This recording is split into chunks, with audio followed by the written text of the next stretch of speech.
Morning, good afternoon, good evening. Hello, this is Kevin Lopez back again from Personal Tutors, bringing you again a sonnet, a stanzaful poem, the rhyme of an ancient mariner. It's a specific plot where suddenly three wedding guests are stopped by an ancient mariner who happens to hold hands of a guest and asks him with his glistening eyes to wait. Now, asking with glistening eyes is sort of a hypnotism, an enchantment, and many other things that we call. Obviously, the wedding attendant wanted to go and attend the wedding since he was a very good friend of the bride and wanted to be there at the very moment. Yet the mariner says there was a ship and stops. Now this gives an exclamation. This really gives an exclamation about starting a plot without a brief, thus creating a moment of anxiety, a moment of astonishment, a moment of curiosity in the guest. And thus he starts. It's about a journey of a ship that was as big as a town, had a mast so tall that it could reach up the skies, and thus the sailors began their sail. Since they went ahead, they saw that the skies were calm, the sea was smooth, and the journey towards the south was carried on calmly and patiently. Suddenly, after some time, the weather changed. The skies became violent and the seas were all shaky, and there was thunder and darkness, and a storm engraved the ship. The ship was badly pushed towards the southern sea, that is the South Pole, and there they could see the icebergs and mist surrounding them, and it stuck. Obviously the sailors, along with the mariner, were scared. Then comes, in the midst of the fog, an albatross, a bird with wings as big as a fathom. It came and sat on the ship and started coming every day sharp at 9. A peculiarity that happened over here was, since the bird arrived, the skies cleared. The storm grew weak, and once again they were moving towards the north, thus giving the other mariners a superstition of the bird being a gift of God or a spirit that has brought good luck to them. Out of the blue, spontaneously, the ancient mariner shot the bird with an arrow and killed it, thus also giving a notion to other mariners of him doing a wrong deed and thus being cursed. Yet nothing happened. The sky was clear and the ship was floating again towards the north, and the mariners felt that it was a good thing that the ancient mariner did by shooting the bird, because as the bird came, they were surrounded by icebergs and dark skies and cold water and winters.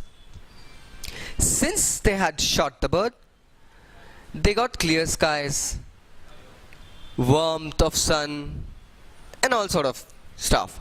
Later on it happened, my friends, that the sun started to grow hotter and hotter. They had millions of fathoms of cubics of water around them, yet it couldn't quench their thirst. Their throats got sore and stuck due to the thirst, yet being in the ocean they couldn't drink the water because it was full of salt. They cursed the mariner once again of killing the albatross, thus bringing an omen to them. That shows the dubious mindset of the mariners who once abandoned the ancient mariner, cursing him of killing the bird, then readdressing him of doing a good deed, and once again cursing him of killing the bird. It shows the predicament, a false predicament of their minds. They had a very peculiar mindset that could easily be deviated by the happenings around them.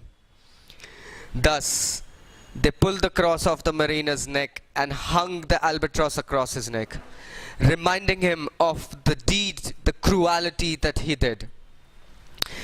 Friends, this poem does not gives us what happened to the mariner and the sailors later on, yet there is a shady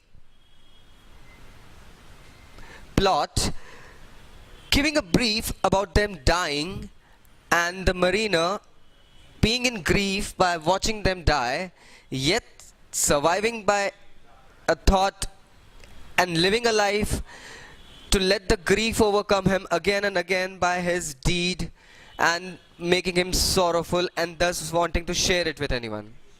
Let's have a few question and answers now about this chapter that could give you a clarity. There is a picture given and we have been asked to denote what's happening in the picture by the notebooks. The first image that is shown here is a mariner striking his head down, an albatross struck through his neck, hung actually, and various other sailors just sitting around turning their faces away from the mariner, and the mariner is agonized and is not happy with the thought of being left alone and a dead albatross hung from his neck. Thus the picture gives us a notion of him being in grief. Why does he have a bird hanging around his neck? Obviously he shot the bird with the arrow, so the other sailors, his co-mariners, they went ahead and hung the bird in his neck so as to remind him of the bad deed that he did, since they believe that every living thing is a part of God's creation and no one has a chance, no one has an order or decree to take life away that God has given to us. The next question would be, using the words given, write in a poem on your own words. The first stanza has been done as an example. It is an ancient mariner and he stopped one of three by the long grey beard and glittering eye. Now therefore stops thou me. Friends, this can be gone ahead and made on your own words. You've got a list of words over here, so I would suggest that you could go ahead and use the words for them. The sun came upon the left, out of the sea came he. Now, since the sun rises from the left, obviously we know that we are traveling towards the south. That's the directional law, my friends.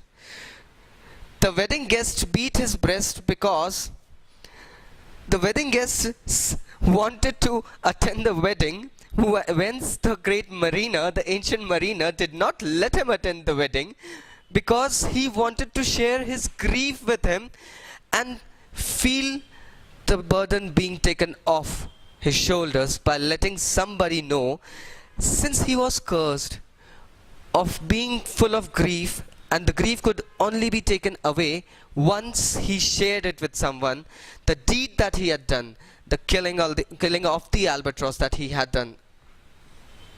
The storm blast had been described as being tyrannous because the sailor and a ship in a sea usually becomes helpless when they are surrounded by a storm.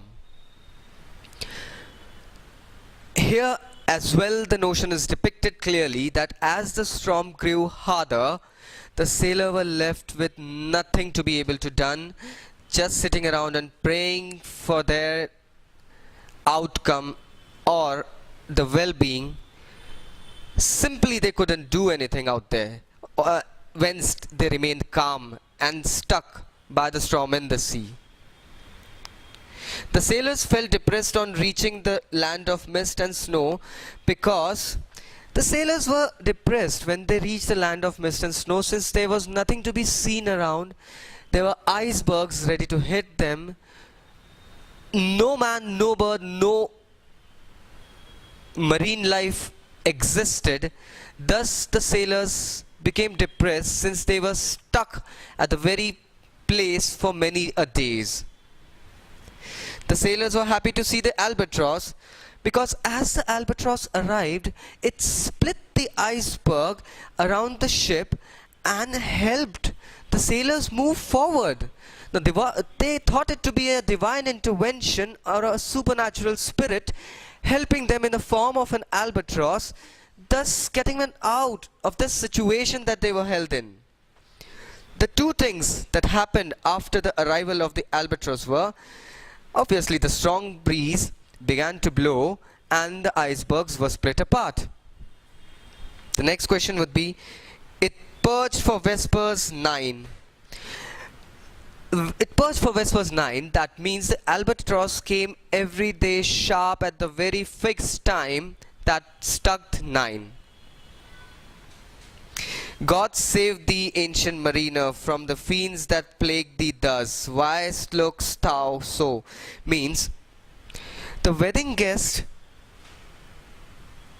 repeated these lines to the mariner, since he wanted to know why the mariner was suffering with such plight, and he was looking so much tormented with plight and grief. He cannot choose but hear. It's about the wedding guest here, my friends. He did not have a choice of leaving or sitting. All he was supposed to do was to listen to the mariner, who seemed to get him hypnotized by his glistening looks, gleaming eyes, and gaze. The wedding guest remarked that he was next of kin, which means he was the best friend of the bridegroom, and he wanted to attend the wedding. That seemed unhelpful, unreally, since he was engaged with the mariner, sitting there to listen. The ancient mariner stopped one of the three wedding guests because he wanted them to listen to his story, my friends. Describe the ancient mariner. The ancient mariner is a friend, a sailor, a wise person, but the deed that he did of killing the albatross was a bit bad and harsh upon him, because he did not like the idea of killing the albatross later, since he was abandoned by his mates, lost around, the whereabouts of them are not known, and yes, the worst punishment was getting the cross ripped off his neck and letting a dead albatross hung through his neck, just to remind him of his bad deed. Friends, these were a few solutions of the rhyme of the ancient mariner. If you have got more questions, please do comment below. I'll reply them personally. Want to know about me? You can just search in for Kevin Lopez at Personal Tutor. You'll get the various briefs done by me on the various English literature chapters across the NCERT syllabus. Want to know something about Personal Tutor? Just press the button about us. Please do subscribe the channel for daily updates as well. And if you want to have a data, you can get it online or in pen drives. So thank you for attending this session today.